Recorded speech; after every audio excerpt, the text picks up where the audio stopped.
हमारा जापान में दूसरा टूर जा रहा है। ये टूर सर्दियों में जाएगा, फरवरी में जाएगा। और इसमें एक जो सबसे ज़्यादा खूबसूरत चीज़ है जो आम रूटीन से मुख्तलिफ है वो है इसका साउथ वाला इलाका।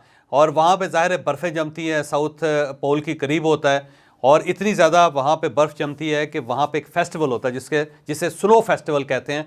और ये फरवरी के महीने में होता है। पूरी दुनिया से लोग वहाँ पे जाके उसे देखना चाहते हैं और देखने की कोशिश करते हैं। फ़्लाइट्स आती हैं वहाँ पे और फिर पूरे होटल्स वहाँ पे पैक होते हैं। फिर वहाँ पे लोग उसके ऊपर स्कीइंग करते हैं बर्फ़ के ऊपर। फिर आइस ब्रेकर्स होते हैं जो समंदर की बर्फ़ तोड़ के आगे चलते हैं।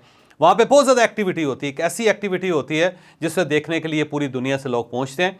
तो हम उसको भी कवर करेंगे और इसके साथ साथ टोक्यो जाएंगे, ओसाका जाएंगे, माउंट फीजी जाएंगे, बहुत सारी जगह देखेंगे जापान की। और इसके साथ साथ जो जापान का कल्चर है उसे भी नोट करेंगे, क्योंकि हमारे जो दोस्त पहले जापान हमारे साथ गए थे उन्होंने वहाँ के कल्चर को बहुत ज़्यादा एंजॉय किया था। जापानी कल्चर वाकई पूरी दुनिया से मुख्तलिफ है, तो आपको वो देखने का मौका भी मिलेगा। अगर आप जापान जाने में इंटरेस्टेड हैं तो आप हमारे ग्रुप को ज्वाइन कीजिए। आपकी स्क्रीन पर नंबर आ रहा है, फौरी तौर पर रब्ता कीजिए और इस स्नो फेस्टिवल को आप इग्नोर ना करें, क्योंकि ये अपॉर्चुनिटी बार बार नहीं आती है। टाइम भी बहुत कम है। फौरी तौर पर रब्ता करें अगर आप हमारे ग्रुप का हिस्सा बनना चाहते हैं तो।